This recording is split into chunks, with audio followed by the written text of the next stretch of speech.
Looking for a fast-charging, ultra-responsive stylus for your iPad?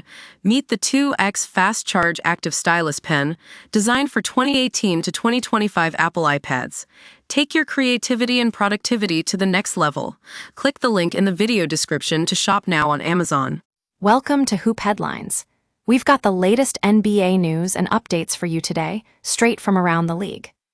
In a shocking turn of events, the Miami Heat has been dominated by the Cleveland Cavaliers in their playoff series. The Cavs' length on defense was simply too much for the Heat to handle, stifling their offense and leaving them with few scoring opportunities. Hoop Headlines took a closer look at what went wrong for the Heat, and let me tell you, it's not a pretty picture. So, what happened in Game 4? Well, Tyler Herro had a disastrous game, shooting just 1 for 10 from the field. And it wasn't just Herro who struggled.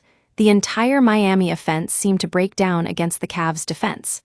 They couldn't even swing the ball around the arc without passes being off target, and fumbled catches on kick-out passes were all too common. It was clear that the Heat didn't have the same level of firepower as they had coming into the series. But what really hurt the Heat was their lack of depth on defense. They couldn't contain the Cavs' talent, particularly with Andrew Wiggins limited by lower body injuries and Nikola Jovic struggling to shoot after returning from a hand injury. And rookie center Kel'el just wasn't ready for this level of competition. Hoop Headlines had to wonder if the Heat's roster changes mid-season had set them back more than they thought. Meanwhile, the Cavaliers were looking sharp. Donovan Mitchell ran point and got to the paint when nobody else could, and Evan Mobley was all over the place on defense. And let me tell you, Jarrett Allen's first-half performance was absolutely electric. 12 points, 11 boards, and 6 steals. It was a masterclass display of basketball.